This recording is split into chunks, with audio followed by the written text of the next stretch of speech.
지난주에 이어서 마이크 조금만 더 키워주세요. 지난주에 이어서 성령과 동행하는 삶에 대해서 같이 나누겠습니다. 여러분, 우리 지난주에 우리가 같이 나눴던 것 가운데 핵심은 우리가 성령님과 동행하기 위해서는 항상 성령을, 여러분 안에 계신 성령을 항상 인식해야 돼요. 항상 어디 있든지 성령이 내 안에 계시다, 나와 함께 하신다, 내 안에서 나와 동행하신다는 인식이 항상 있어야 됩니다. 그래야 그 성령님과 교제가 되잖아요. 교제가 됩니다. 교제해야 인도함을 받고 인도함을 따라 살아야 동행하는 삶이 될 줄 믿습니다. 근데 내가 그냥 내 마음대로 그냥 막 마음대로 살다가 일주일에 교회 한 번 나오면 그때 교회에 계신 게 아니라 여러분 안에 계십니다. 성령님은. 아멘. 예. 그러니까 뒤에 가서 보세요. 토저 목사님이 그렇게 생각하는 사람은 이단이다 이렇게까지 얘기해요. 늘 성령님을 인식하고 살아가시길 주의 이름으로 축원합니다. 예, 오늘도 계속해서 성령과 동행하는 삶을 두 번째로 더 구체적으로, 지난주에는 성령과 동행하는 삶을 살기 위한 기본적인 요소라면 오늘은 핵심적인 요소, 그리고 더 구체적으로 어떻게 적용할 것인지에 대한 말씀을 나누겠습니다. 그래서 우리가 이제 성령님과 동행하는 삶을 살기 위해서 성령님과 교제해야 되는데 세 가지, 찬양과 경배를 통해서, 기도를 통해서, 말씀 묵상을 통해서 지속적으로 계속해서 집중적으로 교제하시길 바랍니다. 자, 오늘은 성령과 동행하는 삶을 위한 핵심 요소로 첫 번째는 한번 따라서 하시죠. 하나님의 얼굴을 구하는 삶을 살아야 합니다. 아멘. 성령님과 동행하는 삶을 사는 것도 마찬가지고요. 하나님을 알고 하나님의 뜻을 알고 또 하나님이 기뻐하는 길을 하는 모든 신앙생활의 핵심은요, 주님의 얼굴을 구하는 삶을 살아야 이룰 수 있어요. 하나님의 얼굴을 구하는 삶을 살아야 모든 것이 가능해요. 하나님의 얼굴을 구하는 건 결국 누구를 구하는 거예요? 하나님 그분을 구하는 거예요. 그러면 하나님 그분을 구하려면, 그분을 알려면 누가 가르쳐 줘야 됩니까? 성령님이요. 그러니까 성령에 의한 삶을 살 수밖에 없어요. 그러니까 하나님의 얼굴을 구하는 삶을 살아야 성령님과 동행이 돼요. 그래서 저기 보면 하나님의 얼굴을 구하는 삶의 뭔지 6가지 요소, 5가지 요소 거기 났잖아요. 한번 읽어보겠습니다. 첫 번째, 하나님의 얼굴을 구하는 삶을 다른 요소로 다음과 같이 말합니다. 첫 번째, 시작. 하나님을 아는 것이 우리 인생의 유일한 목표와 목적이 되는 삶입니다. 하나님의 얼굴을 구하는 삶은 하나님을 아는 것이 우리의 신앙생활의 목적을 잡는 거예요. 여러분, 신앙생활의 목적과 목표를 하나님을 아는 것에 두어야 성령님이 가르쳐준다 그 말이에요.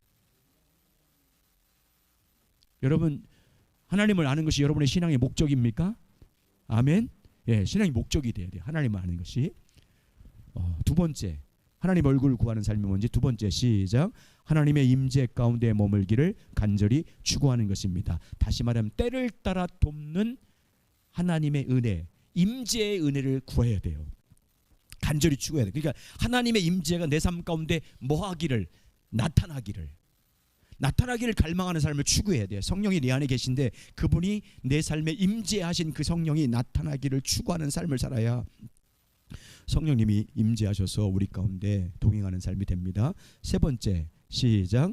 하나님의 영광을 보기를 열망하는 것입니다. 하나님 그분이 예수 그리스도 안에 있는 하나님의 영광, 그분의 그 아름다움, 그분의 성품을 알기를 열망해야 돼요. 그래야 예수님의 얼굴 안에 있는 하나님의 영광을 아는 빛을 성령님이 여러분과 제 마음 가운데 비춰줄 줄 믿습니다.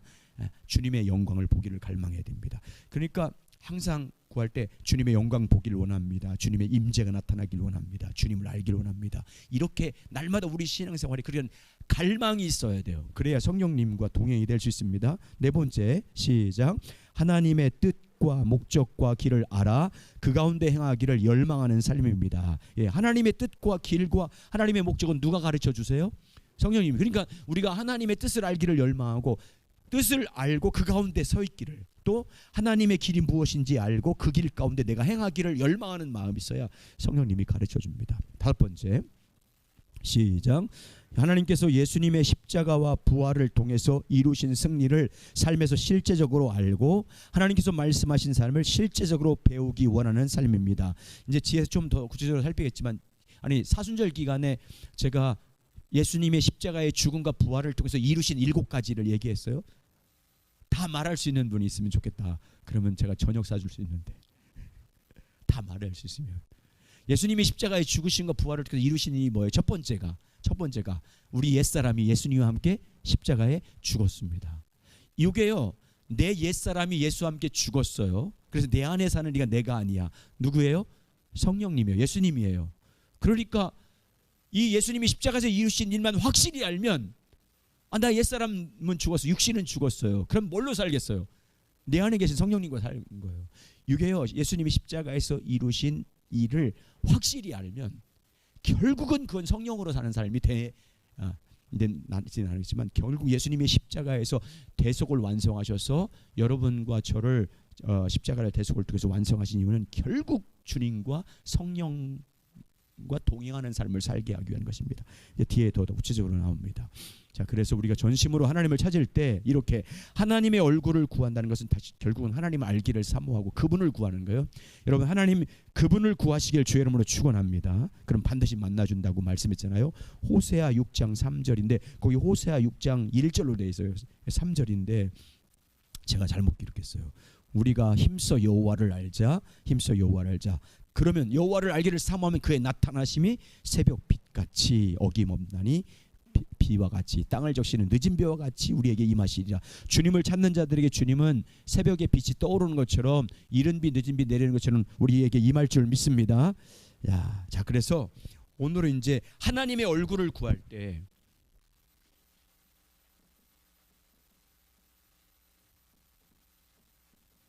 얼굴을 구할 살면 하나님이 우리 가운데 임재하십니다.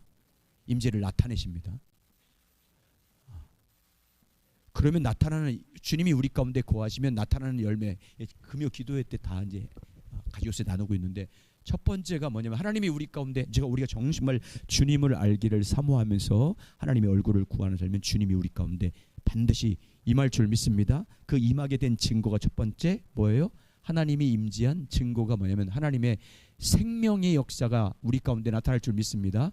그 말은 무슨 말이냐면 살아계신 하나님이 여러분과 제 안에 함께 하신 증거가 나타난다고요.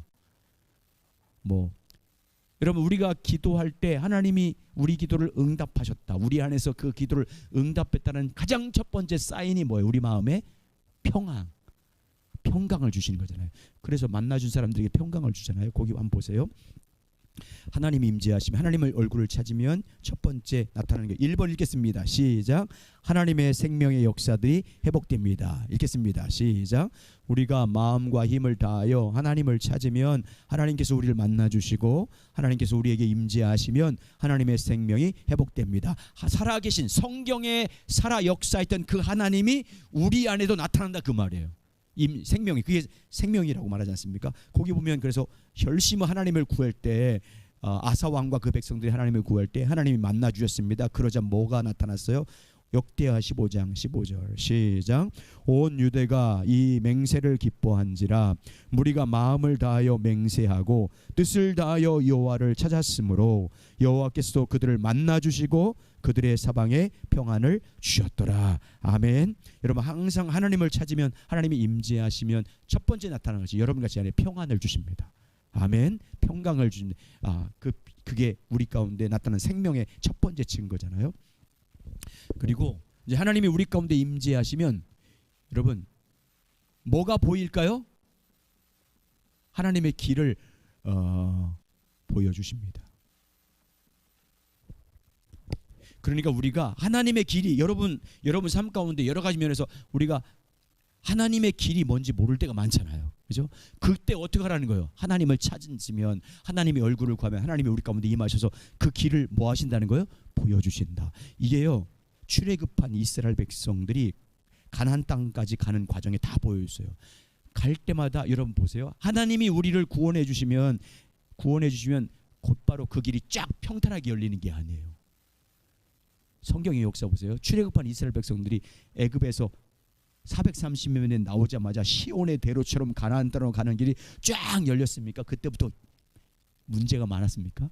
네, 문제가 많았어요. 첫 번째, 길이 안 보였어요. 딱 나오자마자 어떤 문제 생겨요? 홍해바다가 딱 막고 있잖아요. 근데 보세요, 홍해바다 앞에서 하나님께 모세가 부르짖어 기도해요. 하나님 찾아요. 그러니까 하나님이 임재해서 홍해바다를 걸을 수 있는 뭐를 가르쳐줘요? 길을 가르쳐주잖아요. 어떻게? 네 지팡이로 쳐라고 길을 가르쳐주잖아요. 자, 시나이 반도 신광야에 나왔어요. 또 길을 열릴 줄 알았더니 뭘 만나요? 마라의 쓴물을 만났어요. 정말 광야 가면 마실 물이 얼마나 중요해요. 근데 마라의 쓴물을 만났어요. 그 쓴물 앞에서 또 모세가 기도해요. 그럼 하나님이 또 길을 열어주셔. 어떻게 하래요? 그 쓴물을 단물로 바꾸는 길을 가르쳐줘요. 어떻게 하래요? 나뭇가지를 꺾어서 던지래요. 그랬더니 쓴물이 뭘로 바뀌었어요? 짠물이, 소금물이 뭘로 바뀌었어요? 단물로 바뀌었어요. 또 갔더니 이번에는 이제 먹을 게 없네, 광야에서. 그러니까 또 부르죠. 그러니까 뭘 내려줘요? 하나님이 만남의 추락이. 또 가다 보니까 뭐가 없어요. 이제 마실 물이 없어요. 그러니까 또 기도해요. 뭐가 쳐요? 반석을 치래. 아, 원망 불평하니까 하나님 불뱀을 물려서 막 물려시켜 줄게. 그러니까 또 기도해. 그러니까 하나님 또 길 가리셔서 뭐요? 놋뱀을 만들어 달래. 여러분, 광야 생활은 우리 신앙 생활의 여정에 우리가 하나님 앞에 예수님의 은혜로 말미암아 구원받았지만 천국 가는 그날까지 끊임없이 우리 앞에 길이 안 보일 때가 있다는 거예요. 인생의 답을 찾지 못할 때 그때 뭐 하라는 거예요? 기도하라는 거예요. 그럼 주님이 임재해서 뭐를 보여주신다는 거예요? 우리에게 길. 할렐루야. 예, 여러분 길을 안 보일 때 부르짖으시기 바랍니다. 길이 안 보인다고 원망하면 이스라엘 사람들이에요. 광야에서. 그 사람들은 그냥 광야에서 돌다 다 죽었어요. 모세처럼 하나님 찾으시기 바랍니다. 아, 길을 구해야 돼요. 정말 없죠. 길을. 그러면 여러분 안에 계신 성령님이 길을 보여주는 거잖아요. 그분 길 보여주기 위해서 와 계시잖아요. 여러분의 인생의 길. 아멘. 예. 목회도 다 마찬가지예요. 저도 안 보이면 기도하잖아요. 기도 이런 마찬가지 모든 게. 그러면 길을 열어주시는 하나님, 길을 만드신 하나님 역사하신 줄 믿습니다. 여러분이 상상할 수 없는 일을 여러분의 삶 가운데 실제로 이룰 줄 믿습니다. 여러분이 개인 가정이든지 사업이든지 직장이든지 여러분의 인생의 문제 가운데 하나님이 길을 열어줄 줄 믿습니다. 같이 읽겠습니다. 자, 모세가 계속 길을 보여달라고 그러잖아요. 출애굽기 33장 13절 보세요. 시작. 내가 참으로 주의 목전에 은총을 입었사오면 원하건대 주의 길을 내게 보이사 내게 주를 알리시고 나로 주의 목전에 은총을 입게 하시며 이 족속을 주의 백성으로 여기소서. 뭘 구해요? 하나님이 같이 가지 않겠다고 하니까 하나님이 뭘 구해요? 모세가 하나님 앞에 길을 보여달라고 하잖아요. 길을 내게 보여주십시오. 주의 길을 보여달라고. 주의 길. 여러분이 가고 싶은 길이 아니라 주의 길을 구해야 될 줄 믿습니다. 길을 열어주십니다. 그래서 시편 103편 7절 보세요. 그의 행위는 하나님의 길이에요. 하나님 뜻을 누구에게 보였어요? 모세에게. 그의 행사는 표적과 능력이에요. 그 능력을 누구에게 보였어요? 이스라엘 자손에게. 이스라엘 자손은 날마다 그냥 하나님의 뜻, 하나님의 길에 관심이 없어요. 그냥 표적만 구했거든요. 그러니까 행사를 보여주는 거예요. 길은 몰랐어요. 우리는 하나님의 길을 물어야 될 줄 믿습니다. 세 번째, 하나님을 찾으면 하나님께서 임재하셔서 뭘 보여준대요? 하나님의 비전. 성령이 임하시면 이거 좀 이따 해야겠다. 한번 읽어보겠습니다. 여러분 요엘서 보면 요엘서 2장 30절 29절부터 30절면 앞으로 성령을 보내주시면 그 성령이 오시면 젊은이는 환상을 볼 것이요 꿈을 꿀 것이요 이상을 볼 것이다. 그 환상과 꿈과 이상은 다 영어 성경에 보면 뭘로 되어 있어요? 비전으로 돼. 비전. 하나님을 찾으면 하나님이 우리 가운데 임하시면 우리에게 뭘 준대요? 비전. 여러분, 그러니까 여러분이 하나님 앞에서 하나님이 주신 비전을 받아야 돼요. 말씀을 받아야 할 줄 믿습니다. 내 인생을 통해서 여러분과 제가 평생 인생을 통해서 흔들 깃발이 있어야 돼요. 이 깃발을 흔들면서 갈 수 있는 깃발이 비전이 있어야 된다. 비전. 하나님이 나를 통해서 이루고자 하는 하나님이 준 비전이 있어야 돼요. 그래야 그 비전을 향해서 가죠. 여러분, 비전이 골이잖아요. 목표잖아요. 그러면 이 비전이 없으면 사람은 방황해요. 왜? 방향을 모르기 때문에. 자기가 어디로 갈지 몰라. 신앙생활도 마찬가지예요. 비전이 없으면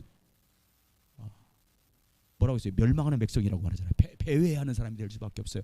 그래서 여러분이 평생 붙잡고 살 말씀을 받아야 돼요. 비전을 받으셔야 돼요. 근데 성령님이 하나님을 찾으면 여러분 안에 그 비전을 주시겠대요. 아멘. 자, 거기 한번 보겠습니다. 같이 읽겠습니다. 주님 시작. 주님과 동행하는 삶에서 매우 중요한 한 가지 요소는 하나님의 비전입니다. 참다운 비전은 우리가 하나님을 위해 혹은 자기를 위해 세운 연대한 계획이나 꿈이 아닙니다. 하나님께서 보이신 하나님의 계획과 뜻입니다. 하나님께서 이루실 비전을 미래를 보는 것입니다. 하나님은 하나님을 찾는 자들에게, 즉 하나님의 얼굴을 구하는 자에게 자신을 계시하십니다. 자, 잠언 2장 4절 5절 시작.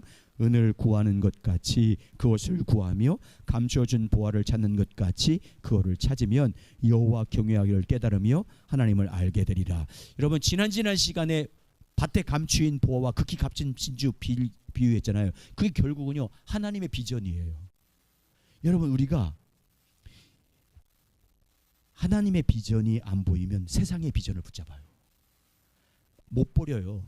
여러분, 그러나 하나님의 비전을 보면 그 비전을 이루기 위해서 내 삶의 자리에 그 비전을 성취하는 데 방해되는 거 어떻게 해요? 버려요. 세상 사람들도 보세요. 세상 사람들도 하나님의 비전 떠나서 세상의 비전과 꾸미는 사람은요 그 비전을 이루기 위해서 정말 모든 걸 버리고 헌신하잖아요. 딴 사람 다 놀러 가고 밥 먹으러 가고 시간 적당히 때우고 놀러 다닐 때 그 사람은 비전 있는 사람은요 그 비전을 이루기 위해서 자기 인생 다 바치잖아요. 하물며 여러분 하나님의 비전을 받으면 우리 인생이 얼마나 복되겠어요. 네, 아멘. 근데 우리가 하나님을 찾을 때 하나님이 그 비전을 주시겠대요. 비전을 받아야 할 줄 믿습니다. 네. 이건요 그냥 목회와 교회가 아닌 게 아니고 우리가 다 비전이 있어야 돼요. 비전이 없으면 안 되잖아요. 이상이 없는 비전이 없는 사람이 되면 안 되잖아요. 자, 두 번째, 네 번째, 하나님이 얼굴을 구하면 하나님이 찾으면 하나님이 우리 가운데 임재하시는데, 그러면 하나님이 임재하시면 우리 삶을 누가 주도한대요? 하나님이 주도해 간다. 여러분, 우리가 하나님을 막 찾아서 하나님이 임하시면 내가 원하는 대로 하나님이 해줄 것 같죠? 아니에요. 하나님 찾으면 하나님이 임하잖아요. 그러면 그분이 나를 주도하기 시작해. 나를 이끌어 가요. 내가 원하는 길로 가는 게 아니라 그분이 원하는 길로 인도해 가. 아멘. 그래서 우리를 다루셔. 보세요. 나는 지금 이렇게 가고 있어요. 근데 하나님이 딱 내가 이렇게 하면서 하나님 막 찾아서 하나님이 나한테 임재해. 근데 그분이 나를 통해서 하나님이 이루라는 뜻이 있잖아요. 근데 저쪽이야. 그러면 내 삶을 돌이켜야 되잖아요. 근데 그 돌이키는 게 다루심이에요. 고난이 있어요. 나를 다룰 때 이게 내가 사는 가치관과 지금까지 사는 방식이 다 있는데 그걸 고치려고 돌리려고 하니까 나에게는 고난이에요. 하나님을 찾으면 그래서 고난이 있어요. 왜? 하나님이 원하는 방향으로 돌리려고 하니까. 하나님이 그래서 다루세요. 하나님 찾으면 사람을 통해서, 환경을 통해서 평탄한 게 아니라 이게 계속 찝쩍거려 나한테. 찝쩍거린다는 말이 아니라 계속 건드려요. 그래서 그런 사람들에서 날 다루시는 거예요. 그래서 그분이 내 인생을 어떻게 해요? 주도해요. 그래서 성령 충만하면 성령이 이끌어가는 거잖아요. 성령과 동행한다 그 말은 그분이 나를 인도하는 거지. 내가 그분을 나 이렇게 할 테니까 성령님 도와주세요 이거예요. 그분이 나를 이끌어가는 거예요. 그분이 이끌어가는 거예요. 주님 찾으면 그게 복이에요. 왜? 그분이 더 잘 알기 때문에. 아멘. 예, 다루셔야 돼. 그렇게 된다는 게 우리 인생. 한번 읽어보겠습니다. 시작. 우리가 하나님의 얼굴을 집중적으로 구할 때 하나님의 주도권이 우리 삶 속에 회복됩니다. 우리가 하나님의 얼굴을 구할 때 최소한 두 가지 면에서 하나님의 주도권이 우리 삶 속에 회복됩니다. 하나는 하나님을 아는 것이 우리 삶의 유일한 목표와 목적이 될 때에야 비로소 하나님의 다루심이 우리 삶에서 효력을 발휘합니다. 다른 하나는 우리가 하나님의 얼굴을 집중적으로 구할 때 하나님께서 우리에게 임하셔서 우리 삶의 주를 주도하시며 우리를 인도해 가기 시작합니다. 예, 하나님을 찾으면 하나님이 우리를 이끌어 가십니다. 그러니 결국은 뭐가 이루어지겠어요? 하나님이 우리 삶을 주도권으로 이끌어가면 내 인생 가운데 뭐가 이루어지겠어요? 이 하나님 나라가 이루어지지. 그래서 천국 복음이에요. 그래서 아멘. 예, 여러분, 주님이 주도해 가야 복이잖아요. 우리는 솔직히 말해서 내일 어떤 계획을 세워놔도 그 계획대로 됩니까? 내가 계획할지 그 걸음을 인도하시는 분 누구래요? 하나님이시잖아요. 그분이 인도해 가셔야 인생의 웅덩이에 안 빠지고 실패하지 않고 정말 주님이 복된 생명의 길로 인도할 줄 믿습니다. 그래서 하나님을 찾으면 그분이 주도교회에 나가는 거예요. 하나님 나라. 그래서요, 이게 교회는 뭐냐면, 교회는 머리이신 그분이 우리 교회를 이끌어 가야 되고, 몸이잖아 우리는. 여러분, 말로만 몸이라고 하면 안 돼요. 진짜 몸이 돼야 될 줄 믿습니다. 진짜 주님의 교회가 돼야 돼. 그래서 그분이 인도하는 데 따라가는 교회가 돼야 돼요. 정말 그렇게 될 줄 믿습니다. 정말 그런 교회가 돼야 되는 거예요. 자, 그 다음 장 넘겨보세요. 자, 요게 이제 하나님과 동행하기 위해서는 뭐를 찾아야 된다고요? 하나님의 얼굴을 구하면 하나님이 임재하셔서 이렇게 이루신다. 두 번째, 이제 하나님과 동행하는 삶을 위한 핵심적인 요소예요. 두 번째 한번 크게 읽겠습니다. 이거 시작. 십자가에서 이루신 승리를 의식하고 그 위에 믿음으로 서는 것이 매우 중요합니다. 여러분, 제가 이제 십자가에서 이루신 일을 아는 게 왜 중요하냐고 이제 말씀드렸잖아요. 예수님이 십자가에서 죽으시고 부활하심으로 구속을 완성했다. 인간의 구원의 길을 완성했다. 이렇게 말하잖아요. 그러면 여러분, 예수님이 십자가에서 이루신 일을 알면 알수록 성령으로 살게 돼 있어요. 왜? 십자가에서 이루신 목적이 뭐냐면 그분이 내 안에 성령으로 오시기 위해서예요. 우리를 뭘로 삼고? 하나님이 사는 성전, 하나님이 사는 집. 할렐루야. 그러니까 그분이 십자가에 죽으시고 부활한 목적이 뭐냐? 그분이 우리 안에 와서, 데살로니가 표현으로 하면 살든지 득든지 나와 함께 살려 하심이라. 여러분과 함께 살기 위해서 오신 거예요. 그러니까 십자가에 의한 삶을 알면 알수록, 또 그분을 십자가에서 이루신 일이 뭔지를 알면 그 궁극적인 성경을 자세히 보세요. 내 죄사함, 십자가에 죽어서 죄 사해 주셨어. 십자가에서 나를 옛사람을 죽였어. 하나님과 자녀가 되게 했어. 영생 얻게 했어. 왜 영생 얻게 한 거예요? 그걸 알아야 돼. 왜 죄를 없게 한 거예요? 주님과 교제하면서 이제 그분의 성령님이 와서 그분이 인도하는 대로 내 몸을 주의 성전으로 드려서 그분과 동행하는 삶을 살게 하기 위해서 죽으신 거예요. 그분이 오신 임재. 성경을 그렇게 딱 보면 이게 결국은 믿음 생활은 성령과 동행하는 삶이구나.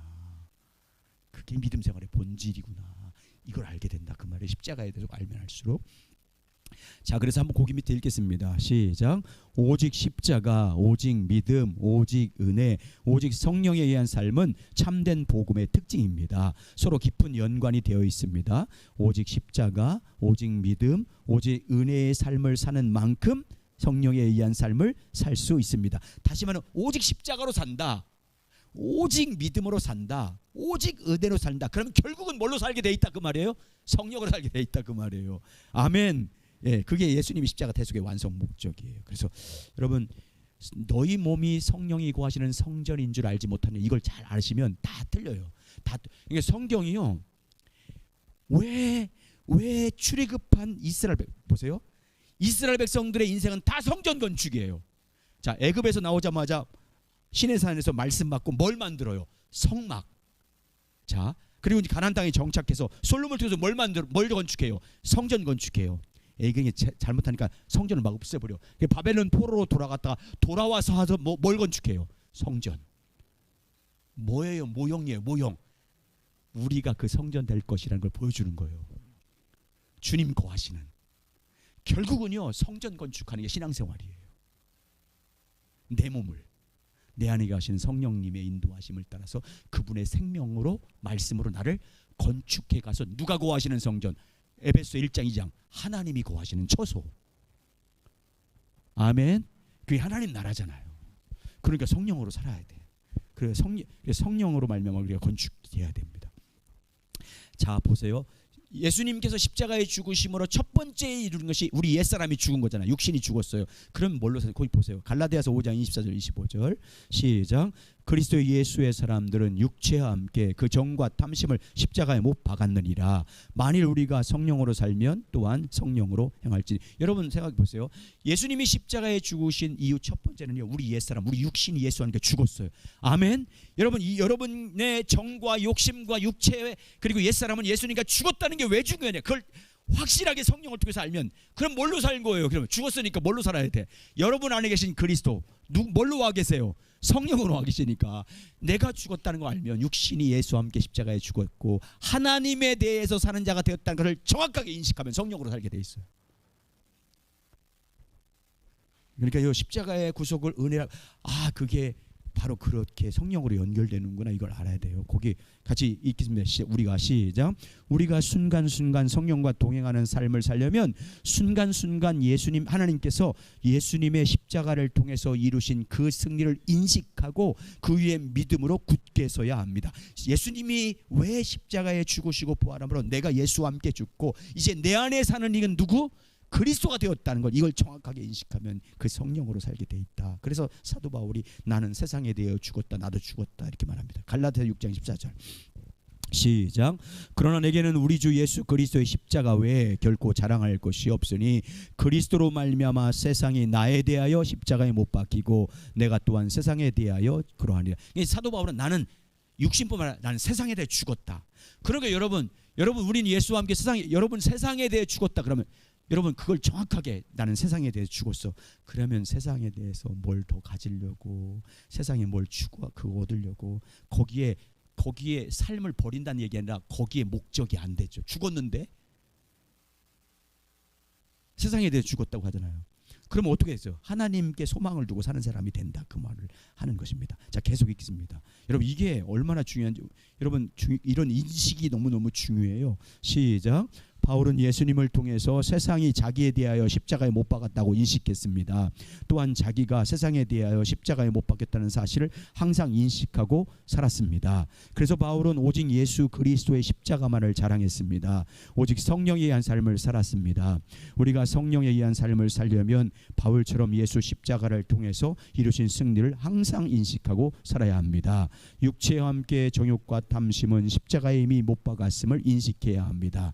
예수와 함께 내가 죽은 예수 그리스도의 십자가만을 자랑해야 합니다. 그래야 오직 성령에 의한 삶을 살 수 있습니다. 아멘. 여러분 성령에 의한 삶을 사시길 주 여러분을 축복합니다. 어제 우리 제가 소속해 우리 교회가 서울 서남노예요. 대한예수교 장로회 서울 서남노회인데 노회가 있어서 이제 우리 교회 갔는데 이제 여기 사랑하는 교회 신도시에서 우리 시찰 가운데 가장 많이 부흥하는 교회가 이제 사랑하는 교회예요. 이 교회는 9년 전에 여기 신도시 개발될 때 상가를 월세 360만 원 주고 월세 한 30평 되는, 얼마나 비싸요. 그걸 개척을 했어요. 했는데 상각교회 요새 상각교회 안 가잖아요. 그래서 이제 이 목사님이 기도한 가운데 하나님 땅 100평만 주십시오. 100평만 달라고, 땅 100평만 달라고. 여기 신도시 막 들어올 때. 근데 그렇게 기도했더니 어제 이제 한 130평 주셔서 그분이 거기다 땅을 건축했어요. 막 저 서울에 무슨 병원과 교회에 지원을 받아서 정말 빚을 내서 건축을 했어요. 한 20명, 30명 모일 때 건축을 했어요. 그때 10억인가 하여튼 얼마 주고 땅값에서 다 할 때. 신도시가 비싸잖아요. 근데 6개월 만에 250명이 된 거야. 6개월 만에. 신도시 막 들어오니까. 그래서 우리 교회 있을 때 같이 또 줬어요. 옆에다가 또 줬어요. 이제 그분하고 이제 저도 건축가인데 서로 정보 교환하고 얘기했는데, 그분이 이제 어제 간장도 자기 아버지가 장로님인데 충남 대천인데 장로님인데, 그분이 그러는 거예요. 3일 전까지도 같이 자기하고 얘기 이렇게 쭉 하셨대요. 근데 이렇게 하더래요. 그 장로님. 나는 이제 이 세상에 소망을 없어. 나는 빨리 천국 가는 게 소망이야. 그러니까 내가 혹시 고통스러워하고 내 정신이 없어서 그냥 병원에 누워도 절대 생명 연장하려고 연명치료하지 마라. 딱 한 거예요. 나는 천국 가는 게 좋아. 이만큼 살았으면 됐지. 그렇게 하고 그 다음 날 돌아가셨대요. 여러분 세상의 소망을 딱 내려놓으면 쉽게 죽어. 근데 끝까지 애착을 가지면 저기 수간호사가 자기 사촌 누나가 수간호사가 그래. 연명치료, 내일 죽을 것 같은, 오늘 죽을 것 같은 사람 연명치료하잖아요. 한서 호흡기 있고 하잖아. 그러면 2년까지 끌고 갈 수 있대. 그럼 그 환자는 얼마나 고통스럽겠어. 그러니까요, 자연사에 하도록 내버려 둬야 돼. 그게 도와주는 거야. 그냥 생명, 여러분 그래 맞아요. 그냥 자연적으로 돌아가게 하셔야지. 그게 하시더라고. 그러니까요, 세상에 대해서 여러분 우리가 주님 앞에서 저는 기도해요. 내가 정말 우리 몸된 교회를 위해서 내가 섬길 수 있는 역량이 다 됐다든지, 그리고 우리 가족을 내가 돌볼 수 있는 그게 끊어지면 그때 데려가십시오. 그러잖아요. 주님의 몸된 교회와 가족을 돌볼 수 있는 역량이 없으면 가야지. 그러니까 저는 우리 교회 은퇴하면 이제 우리 가족을 위해서 난 살다가 그것도 안 되면 가야겠다고 생각해. 왜냐면 평생 내가 우리 아내한테 맨날 얻어먹었잖아. 어디 갔다 오면 똑같이 갔다 신방 갔다 와도 밥 준비는 우리가 안 해. 그래서 제가 한번 생각하고 있어요. 그래서 은퇴하면 내가 밥 준비를 한번 해볼 거라고 생각하고 있어요. 그래서 가족을 섬길 수 있는, 가족이 저 평생 목회하도록 다 희생하고 하니까 이제 마지막으로 몇 년인지 모르지만 섬기다가 그 섬길 수 있는 힘 떨어지면 바로 가야지. 그런 은혜가 있길 바랍니다. 세상에 대해서 죽으면요 빠르게 하나님 앞에 죽는 마지막이 좋을 줄 믿습니다. 그게 복인 거잖아요. 그러니까 여러분 정말 우리는 예수와 함께 세상에 대해 죄에서 죽었음을 알고 성령으로 사시길 주의 이름으로 축원합니다.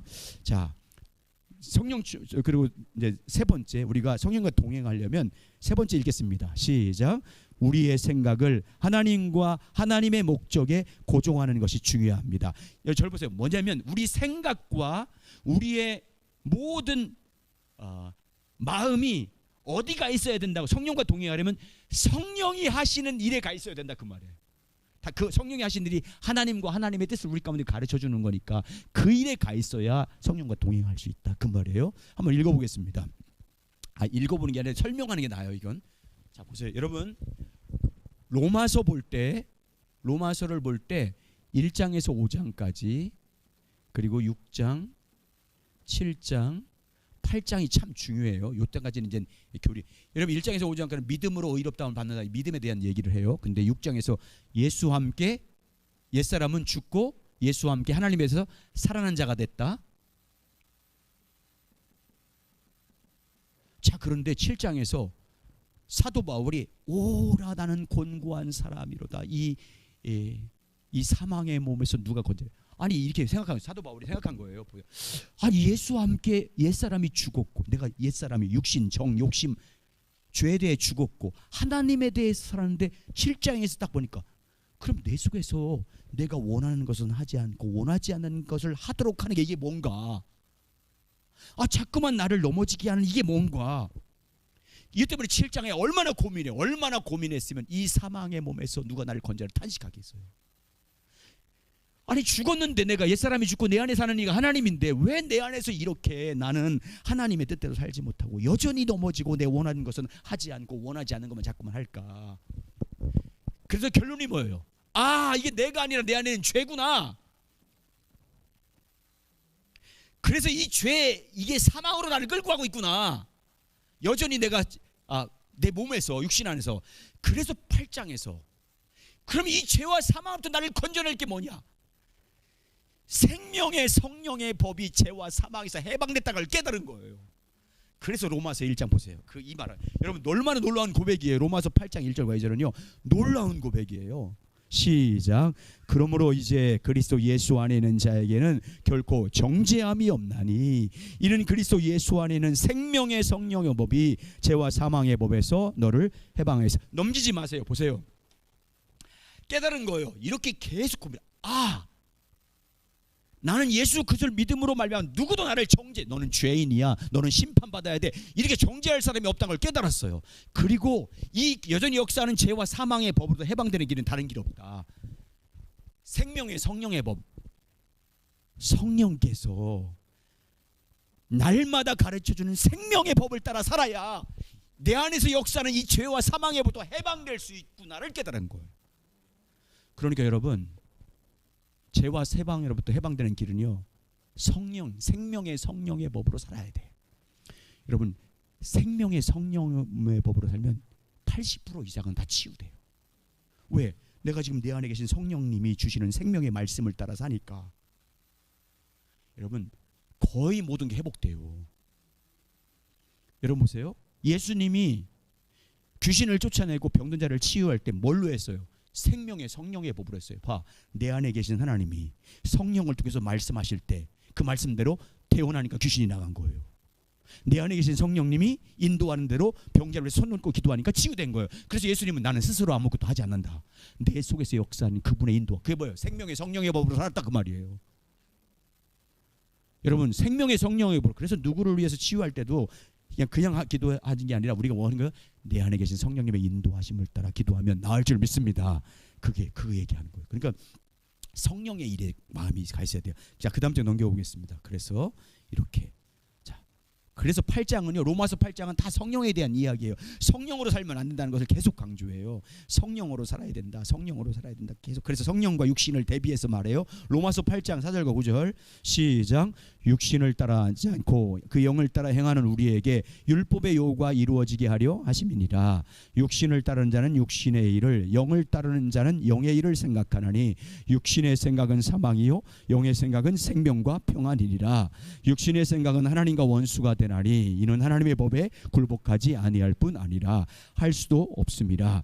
육신에 있는 자들은 하나님을 기쁘시게 할 수 없느니라.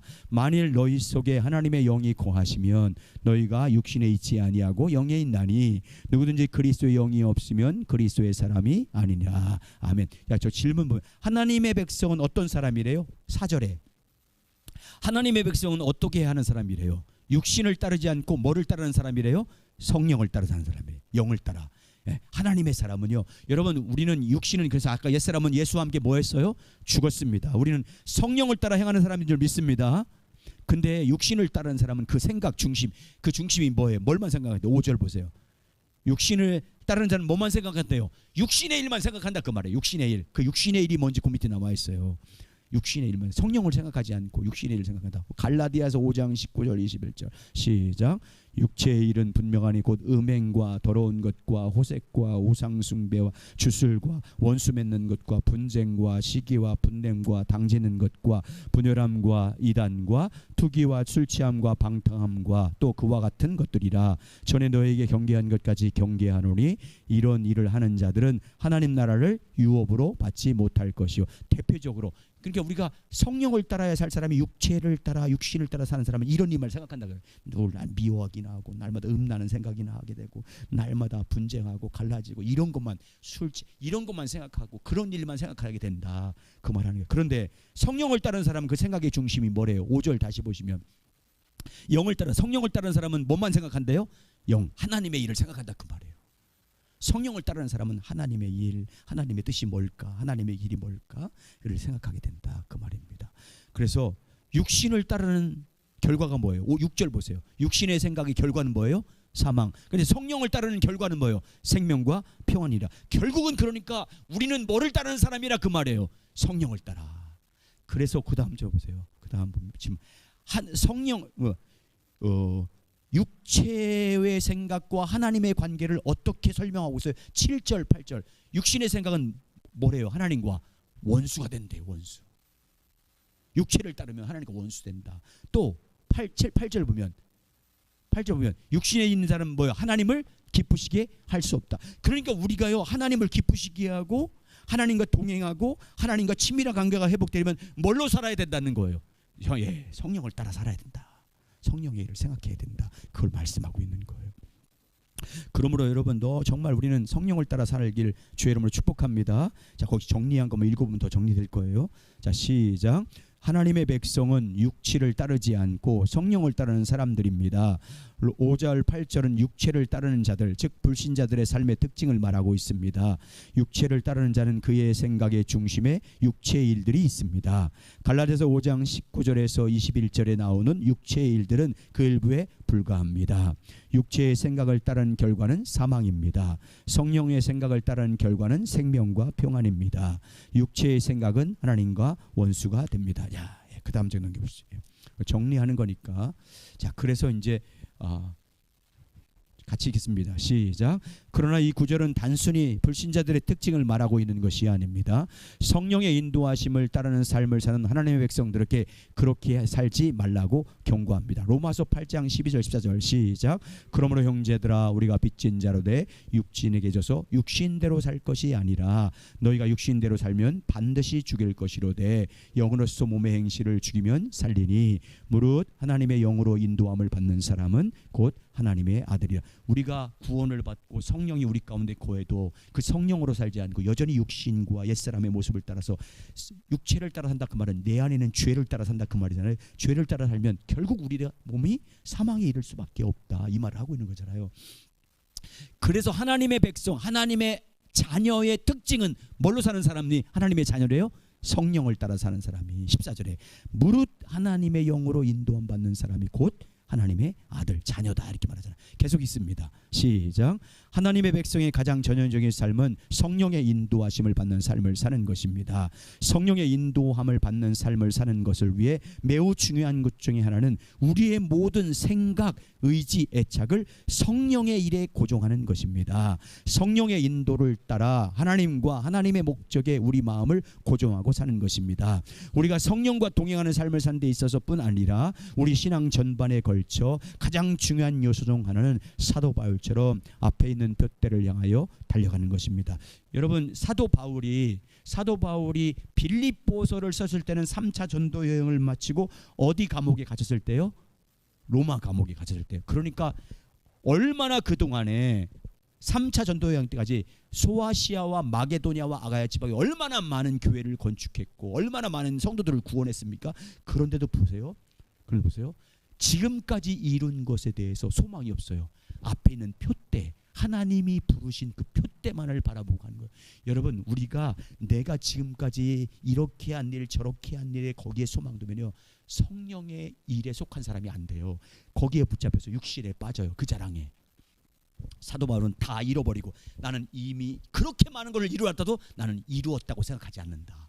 나는 뒤에 것 지금까지 한 것에 소망이 없다. 오직 하나님이 부르신 그 일 푯대 그것만 바라보니까 뭘로만 살겠어요?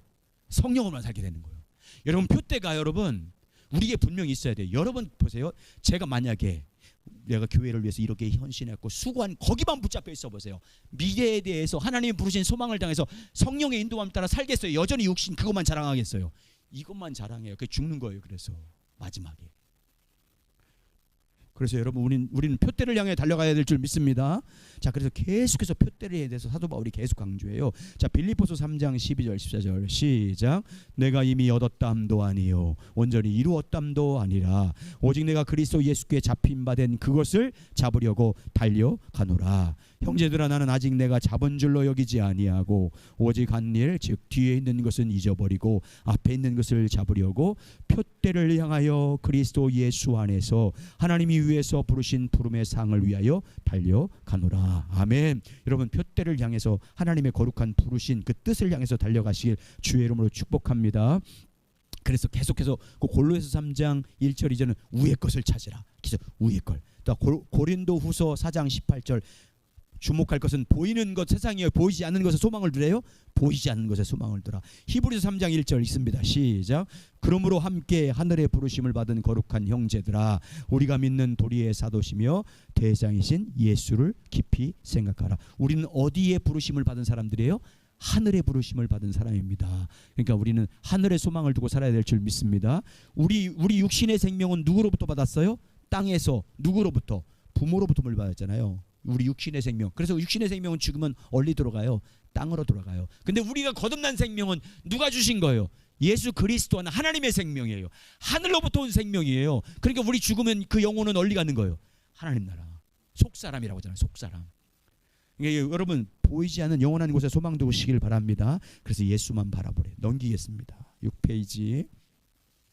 그러므로 여러분 이렇게 날마다 하나님의 일을 생각하면서 거기에 소망 두고 살아감으로 성령으로 사시길 주의 이름으로 축원합니다. 우리가 성령과 동행하는 삶을 살기 위한 핵심적인 요소를 지금 나누고 있는 거예요. 주의 얼굴을 구해야 되고 또 하나님께 소망을 둬야 되고 하나님의 일을 생각해야 된다. 네 번째 같이 있습니다. 시작. 우리의 삶을 의의 병기로 성령의 의를 위해 드려야 합니다. 그 밑에 있습니다. 시작. 성령과 동행하는 삶의 또 한 가지 핵심적인 요소는 성령의 일에 자기 삶을 드리는 것입니다. 여러분 보세요. 우리가 하나님을 위해서든지 육신을 위해서든지 심는 것은 뭘로 심는 거예요? 씨앗을 뿌리잖아요. 우리가 신앙생활을 육신을 위해서 신앙생활을 뿌리든 씨를 뿌리든지 영적인 일을 영생을 위해서 씨를 뿌리든지 그럼 뭘로 뿌리는 거예요? 입으로 뿌리는 거예요? 몸으로 사는 거예요? 너희 몸을 의의 병기로 드려라. 보자. 성령님이 우리에게 말씀하셨어요. 하나님의 뜻을 가르쳐 주셨어요. 그러면 그 길로 그걸 순종하는 것은 뭘로 하는 거예요? 몸으로 하는 거예요. 그걸 삶을 산다고 하잖아요. 삶은 뭘로 살아요? 몸으로 사는 거잖아요. 너의 몸을 어떻게 하려? 의의 병기로 하나님께 드려야 성령으로 동행하는 거다 이 말 하는 거예요. 자, 심은 대로 거둔다는 비밀 같이 나누겠습니다. 그 갈라디아서 6장 7절에서 8절입니다. 여러분 좀 물 한 잔 마실 테니까 여러분 목소리 읽어주세요. 시작.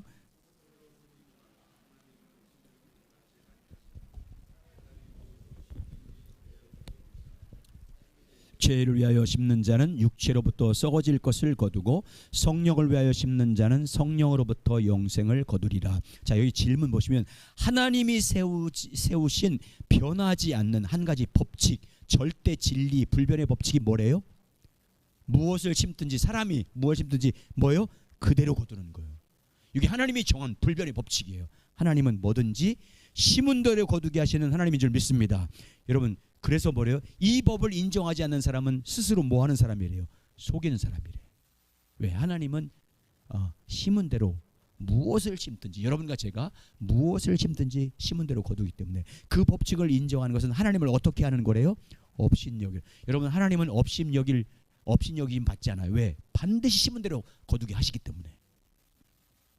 그래서 둘 중에 하나 심는데요. 우리가 8절이니까 육체를 위하여 심는 자는 육체로부터 썩어질 것을 거두고 성령을 위해 심는 자는 성령으로부터 영생을 거둔대요. 그러니까 뭐를 심어야 될지 심은 대로 거둔 하나님이니까 뭐를 심어야 될지를 네 몸으로 어떻게 살아야 할지를 우리에게 결단을 촉구하는 거잖아요. 한번 읽어보겠습니다.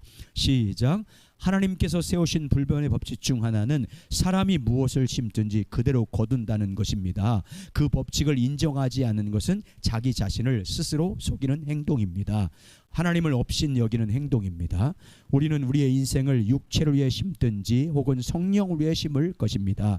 그 중간은 없습니다. 그리고 육체를 위해 심는 자는 썩어질 것을 거두고 성령을 위하여 심는 자는 영생을 거둘 것입니다. 이 구절이 사도 바울이 성령과 동행하는 삶의 연장선상에서 한 말입니다. 그래서 이 구절은 우리가 성령과 동행하는 삶을 사는 데 있어서 성령의 일을 위해 우리의 삶을 드리는 것이 중요한 요소인 것을 말합니다. 당연한 말이지만 우리가 육체를 위해 살면서 성령과 함께 걷고 성령의 인도함을 받는 것은 불가능합니다. 이런 말이 여러분이 만약에 여전히 육체의 소욕을 따라서 육신의 일을 생각대로 살면서 성령의 열매를 거둘 수 있다는 거예요? 없다는 거예요? 없다는 거예요. 심은 대로 거두니까. 그래서 여러분 우리 몸을 성령과 동행하려면 의의 병기로 성령의 인도하심을 따라 하나님께 드려야 될 줄 믿습니다. 그래서 로마서 6장 13절에 이렇게 말합니다. 시작. 또한 너희 지체를 불의의 무기로 죄에게 내주지 말고 너희 자신을 죽은 자 가운데 살아난 것 같이 하나님께 드리며 너희 지체를 의의 무기로 하나님께 드리라. 아멘. 여러분 몸을 성령의 인도하심을 따라 하나님께 드리시기 바랍니다. 그게 뭐 하는 거예요? 심는 거예요. 아멘.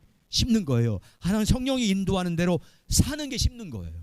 하나님께 여러분의 몸을 성령이 인도하는 대로 드리는 게 심는 거예요. 삶을 사는 게 심는 겁니다. 그대로 거두게 하신다 그 말이에요. 자, 이번에는 7페이지 더 구체적으로 그러면 성령과 동행하는 삶을 실제 삶을 위해서 하기 위해서는 첫 번째 여러분 첫 번째 회개를 잘해야 돼요. 왜? 세계 안에 죄를 범했을 때 가장 먼저 누가 근심해요? 우리 안에서 성령님이 근심하기 때문에 실수하거나 잘못하면 빠르게 회개해서 마음을 깨끗이 해야 돼요. 왜? 그렇지 않으면 성령이 근심해서 성령과 동행할 수 없어요. 그거 읽어보겠습니다. 시작. 성경은 우리에게 성령을 근심하게 하지 말라고 강력하게 명령하고 있습니다.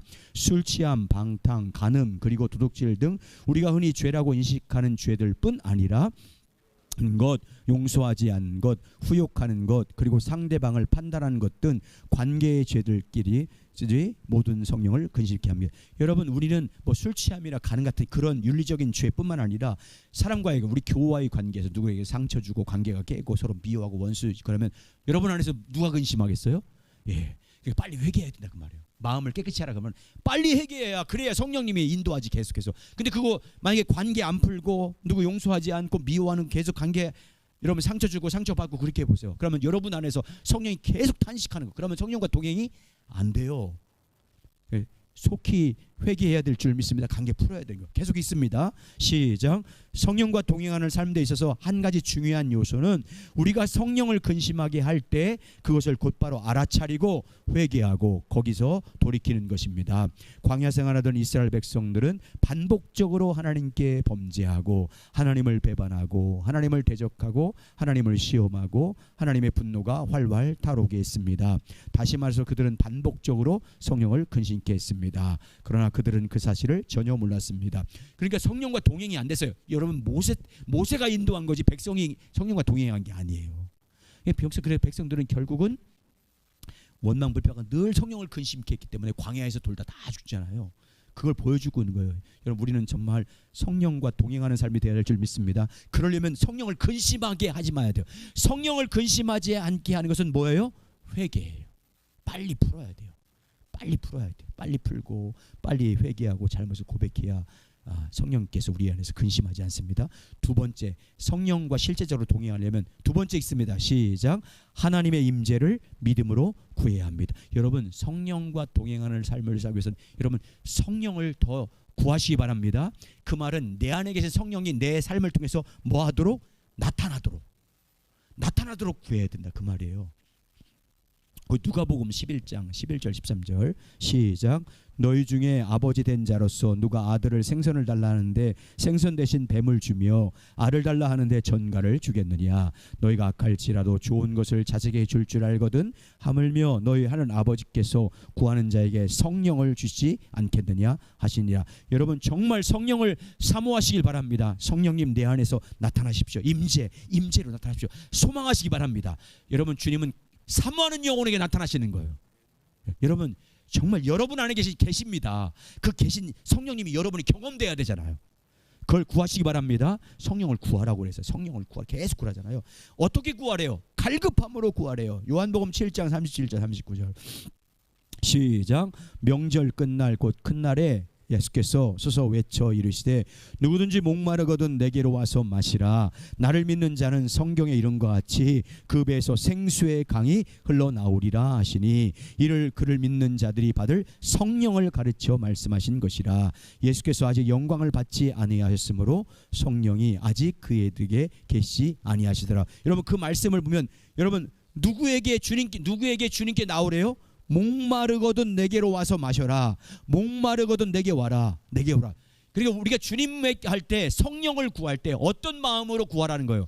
목마름으로, 갈급함으로 구하시기 바랍니다. 그러면 성령이 어떻게 돼요? 여러분과 제 배에서 생수의 강물처럼 흘러 넘친대요. 충만하게 역사한다 그 말이잖아요. 충만하게. 여러분, 우리 안에서 배에서 평강이 넘치게 만들고, 하나님 나라는 성령 안에서 성령이 주시는 의와 평강과 희락이 넘치는 거잖아요. 생수의 강물이 넘치게 할 줄 믿습니다. 그렇게 하시겠다는 거예요. 자, 그 다음 장 넘겨보시면 읽겠습니다. 자, 예수님 시작. 예수님은 우리에게 성령에 대해서 말씀하시면서 누구든지 목마른 자는 예수님께로 나와서 마시라고 말씀하였습니다.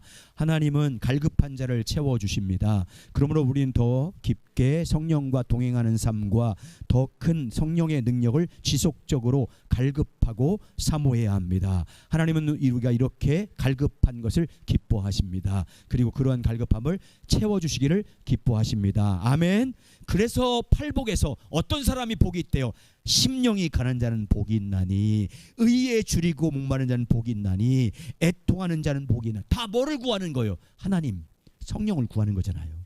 여러분 그렇게 간구하시길 바랍니다. 네 번째, 성령과 동행하기 위해서는 실제적으로 우리가 항상 누구에게 열려 있어야 돼요?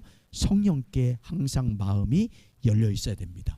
그 성령께 열려 있다 그 말은 항상 여러분 안에 계신 성령님을 인식하시기 바랍니다. 그래야 교제가 되는 거니까. 자, 이게요 데살로니가전서 5장 16절 18절과 연결되어 있어요. 같이 있습니다. 시작. 항상 기뻐하라, 쉬지 말고 기도하라, 범사에 감사하라, 이것이 그리스도 예수 안에서 너희를 향하신 하나님의 뜻이니라. 여러분 이 말씀 말고 하나님의 모든 말씀에는, 한 구절이든 모든 말씀에는, 그 말씀에는 뭐가 들어있어요? 하나님의 뜻이 들어있어요. 그죠? 말씀에는 하나님이 말씀하신 데는 하나님 말씀하신 하나님의 의도가 들어있어요. 하나님의 의지가 들어있어요. 하나님의 의지가 하나님의 뜻이잖아요. 근데 여기서 뭐라고 그래요? 항상 기뻐하라, 쉬지 말고 기도하라, 범사에 감사하라. 이것이 뭐래요? 그리스도 예수 안에서 여러분과 저를 향한 뭐예요? 하나님의 뜻이래요. 하나님의 뜻. 하나님의 뜻. 항상 기뻐하는 것, 쉬지 말고 기도하는 것, 범사에 감사하는 것이 여러분과 저를 향한 하나님의 뜻이래요. 왜일까요? 여러분 항상 기뻐하는 것, 주님을 항상 기뻐하고 성령을 기뻐하며 사모하는 것이 우리의 능력이에요. 느헤미야 8장 10절에 하나님을 기뻐하는 것이 너의 능력이다. 아멘. 그래서 여러분 하나님을 기뻐하셔야 돼요. 여러분 감사, 범사에 감사해야 성령이 우리 안에서 역사해요. 여러분 성령 하나님에 대해서, 은혜에 대해서 감사가 식으면 은혜가 어때요? 떨어져요. 그래서 항상 범사에 모든 감사라고 그래요. 그래서 쉬지 말고 기도해야 성령이 역사한다 그 말이에요. 넘기겠습니다. 그 요약한 거니까. 그 다음 장 넘겨보겠습니다. 그 다음 장 9페이지. 자, 쉬지 말고부터 시작. 쉬지 말고 기도하라는 말씀, 곧 성령과 실제적으로 동행하는 삶을 위한 핵심적인 요소입니다. 에베소 6장 18절 시작. 모든 기도와 간구를 하되 항상 성령 안에서 기도하고 이를 위하여 깨어 구하기를 항상 힘쓰며 여러 성도를 위하여 구하라. 성령으로 기도하라. 성령 충만함을 간구하라 있습니다. 시작. 우리 영이 수시로 항상 성령께 열려 있어야 할 것을 말씀하고 있습니다. 기도의 본질은 입술을 여는 데 있는 것이 아닙니다. 기도의 본질은 마음을 하나님을 향하여 여는 것입니다. 여러분 마음을 여시기 바랍니다. 마음을 성령께 열시기 바랍니다. 그래서 성령을 사모하셔야 됩니다. 계속 그래서 항상 성령께 열려있다 그 말은 이런 거예요. 자 보세요. 제가 예를 들게요. 제가 장로님이 저한테 상담을 하러 왔어요. 예를 들면 상담을 했어요. 장로님 쭉 얘기해요. 근데 상담을 들으면서 상담하려면 제가 아는 상식을 얘기해야 돼요. 성령이 가르쳐준 걸 깨닫는 걸 말해줘야 돼요. 그러니까 내가 장로님과 교제하면서 상담을 받으면서 내가 계속 뭘 생각해야 돼요? 성령님 어떻게 해야 돼요? 그걸. 예, 성령님 어떻게 해야 되죠? 여러분 누구와 얘기할 때 그렇게 해야 되는 거예요. 누가 뭐 상담한다든지 뭘 문의한다든지 아니면 하나님 기도할 때 저희 말씀 준비할 때도 이게 성경 공부 준비할 때도 저는 이거 계속 읽고 또 확인하고 그때마다 성령님이 생각나면 또 적고 지금 말할 때도 여러분 보세요. 성경 공부할 때 제가 막 이 공부를 통해서 은혜를 끼쳐야지 막 이렇게 하면 되겠어요? 성령이 인도해 주셔야 되겠어요? 예, 그래서 구하는 거예요. 하면서도 떠들면서도 계속 속으로는 성령님 감동시키고 만나주시고 깨닫게 이렇게 하는 거예요. 뭐든지 그렇게 해야 돼요, 여러분. 보세요. 예수님이 70명의 제자를 딱 뽑아놓고 2명씩 짝을 져서 전도하러 보내요. 그러면서 예수님이 한 말이 뭐예요? 너희들 누구한테 가서 말씀을 전할 때 걱정하지 마라. 혹 재판관이나 지도자를 만나도 그 앞에서 떨지 마라. 너희가 할 말을 그때 성령이 주시리라. 아멘. 너희가 그때 할 말을 주신대. 여러분 안에 계신 성령님이 할 말을 주실 거예요. 그래야 누가 말할 때, 교제할 때 위로를 진짜 그 사람의 위로하는 말을 하신 거지. 그러니까 그렇게 항상 성령을 생각하시기 바랍니다. 누가 막 얘기할 때 그 말만 하지 말고 성령님 어떻게 해야 돼요? 어떻게 해야 돼요? 뭐라고 말해줄까요? 이분에게 어떻게 위로할까요? 이렇게 해야 돼요. 그렇게 성령을 항상 인식하라고요. 아멘. 그렇게 해야 돼요. 물어야 돼요. 계속 뒤에 나옵니다. 그 얘기한 거. 거기 한번 읽어보겠습니다. 시작. 성령과 실제로 동행하는 삶 데 있어서 성령을 항상 의식하고 우리 영이 그분과 함께 열려져 있는 것이 매우 중요합니다. 예를 들면 이렇습니다. 우리가 어떤 사람을 상담할 때 우리 한편으로 상대방의 이야기를 듣고 상대방과 대화를 나누지만 동시에 다른 한편은 우리의 영을 성령께로 향하고 그분의 지혜와 인도하심을 구할 수 있습니다. 여러분 그렇게 하시기 바랍니다. 그렇게 해야 되는 거. 항상 그렇게 해야 성령의 인도하심을 받잖아요. 자, 그래서 중요한 게 뭐예요? 그 중요한 여기서 시작. 여기서 한 중요한 부분 성령께 뭐 하는 거예요? 수시로 묻는 거예요. 어떻게 할까요? 주님 어떤 말을 해줘야 될까요? 주님 어떻게 해야 이 상처받은 이 마음 가운데 위로하는 말씀을 줄까요? 그렇게 늘 물으시기 바랍니다. 그래서 여러분 보세요. 다윗과 사울 왕의 다른 점이 뭐예요? 다윗은 어디 가든지 뭐였어요? 물었어. 근데 사울은 안 묻고 했어요. 그래서 버렸어요. 거기 보세요. 말씀 역대상에서 그렇게 말하잖아요. 역대상 10장 14절 시작. 여호와께 묻지 아니하였으므로 여호와께서 그를 죽이시고 그의 나라를 이새의 아들 다윗에게 넘겨주셨더라. 이게 결론이에요. 사울을 버린 이유, 다윗을 택한 이유 딱 좋아요. 묻냐 묻지 않아. 여러분 늘 주님께 물으시기 바랍니다. 여러분 안에 지금 성령이 확실하게 답을 안 줘도 계속 물어야 돼요. 그래야 성령님이 얘한테 대답을 해줘야 되겠다 하시지. 계속 물어야지. 계속 물어야죠. 지금 대답 안 한다 가만히 나한테 대답 안 하실랑가 포기하지 마세요. 끊임없이 기도하시기 바랍니다. 그러면 주님 형님께서 여러분에게 할 말 줄 믿습니다. 지혜를 주시고 깨닫게 하실 겁니다. 그 다음 장. 그래서 성령님께 묻지 않고 성령 의식하는 게 성령을 근심하게 하는 거래요. 자, 반면에 성령을 의식하지 않는 것이 성령을 근심케 하는 것입니다. 자, 토저 목사님이, 여러분 여기 토저 목사님 누구냐면 이분이 성령에 대한 책을 많이 쓴 분이에요. 누구냐면 예수원 원장 대청덕 신부 있잖아요. 그분 아버지야. 그분이 성령에 대해서 쓴 그분이 이런 말을 했어요. 보세요. 시작. 성령님을 구석에 몰아넣고 그분에게 주의를 기울이지 않고 그분의 감동에 불을 끄고 그분의 인도에 저항하면서 하나님이 받으실 만한 예배를 드리겠다는 생각은 반드시 교정해야 할 이단이다. 네, 이단이라고 얘기했어요. 이단이다. 성령을 늘 인식하지 않고 그분과 대화하지 않고 그러면서 일주일간 마음대로 살다가 와서 교회에 와서 성령이 동행할 거라고 생각하는 그 자체가 뭐래요? 이단적인 생각이다 그 말이에요. 그렇게 하면 안 된다 그 말이잖아요. 늘 후안 까를로스 이 사람이 쓴 책 유명한 거 뭐예요? 제자입니까? 제자입니까? 그 유명한 책인데 그분이 그렇게 얘기해서 한번 읽어볼까요? 거기 후안 까를로스 시작. 후안 까를로스 목사의 말대로 6일 동안 성령을 전혀 의식하지 않고 자기 마음대로 살다가 교주일에 교회에 와서 그분을 환영하고 반갑게 맞이하는 경향이 있습니다. 그것은 모두 성령을 근심케 하는 행동입니다. 여러분 성령 근심하게 하지 마시기 바랍니다. 여러분 그래서 이게 훈련돼야 돼요. 여러분 밭에서 뭐를 씨앗을 심든지 밭을 매든지 아니면 직장에서 직장을 하든지 여러분 마음 가운데는 항상 성령님이 계시니까 그분께 늘 묻고 그분을 늘 인식하고 또 그분에게 지혜를 구하고 뜻을 구하고 계속 여러분 속으로 계속 물으시기 바랍니다. 그렇게 해야 되는 거예요. 그래야 성령과 동행이 되는 거예요. 그게 경건 연습하는 거잖아요. 성령으로 사는 훈련하는 거잖아요. 그렇게 하시길 주의 이름으로 축원합니다. 자, 가장 중요한 것은요 성령님의 인도하심에 순종해야 돼요. 다섯 번째, 여러분 보세요. 하나님의 사람, 성경이나 모든 말에서 하나님의 사람들에게 하나님이 말씀했어요. 하나님의 뜻을 가르쳐줬습니다. 하나님의 길이 뭔지 가르쳤어요. 근데 그게 언제 이루어져요? 순종할 때. 말씀할 때 이루어지지 않아요. 말씀을 들을 때 이루어지지 않아요. 말씀을 깨달을 때 역사가 나타나지 않아요. 순종할 때 그 말씀이 이루어져. 여러분 그래서 성령의 인도하심에 그게 뭐예요? 성령의 인도하심대로 순종하는 게 뭐 하는 거라고 했어요? 아까 심는 거. 심는 거예요 그게. 자, 그래서 여러분이 뭐를 하려고 죄와 사망의 법을 여러분이 이기려고 몸부림치면 안 돼요. 따라서 하세요. 힘을 빼야 합니다. 그리고 성령의 인도하심을 구해야 돼요.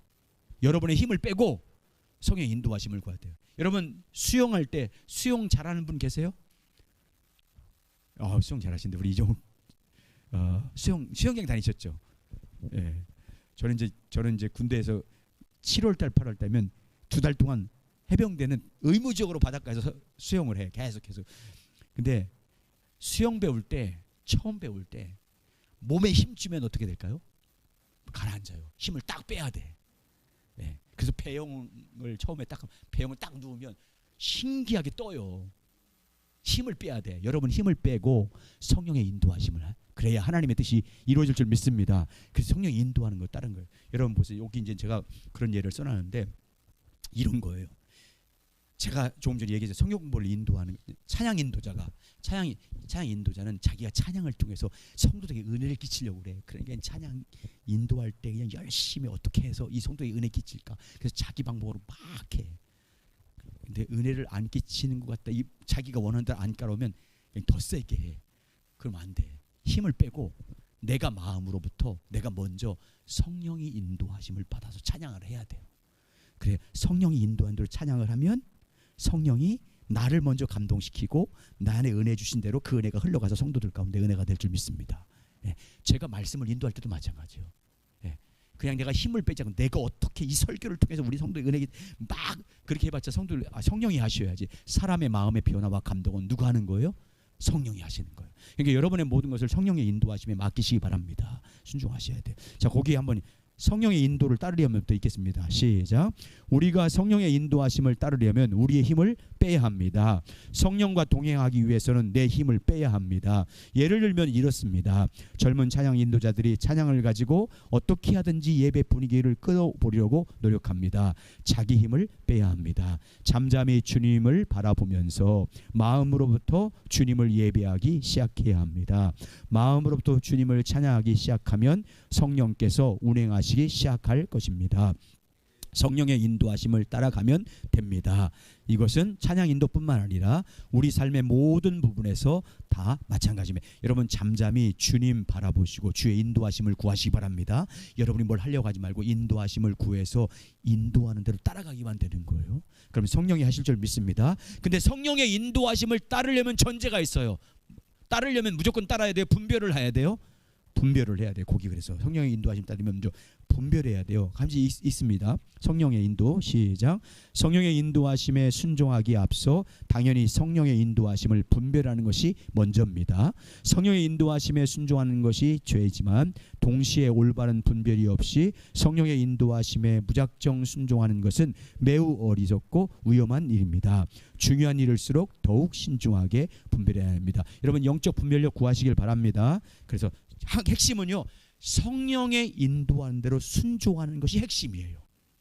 성령이 인도하는 대로 따라가는 게 핵심이에요. 그래야 성령의 역사들이 우리 가운데 나타나는 것입니다. 자, 그 다음 장 넘기겠습니다. 순종할 때 역사한다는. 그 다음 장에 치유사역자가 쓴 치유사역하시는 목사님이 쓴 글 한번 읽겠습니다. 자, 시작. 하나님이 있으라고 하는 곳에 있고 하나님이 하라고 하시는 일을 하고 있을 때 보통 성령께서 임하신다. 환자들을 위해 기도할 때 나는 처음에는 거의 어떠한 성령의 기름 부음도 느끼지 못한다. 그러나 기도하는 과정에서 나는 자주 성령께서 내게 오셔서 내 기도에 능력을 주시고 환자들을 치유하는 것을 느낀다.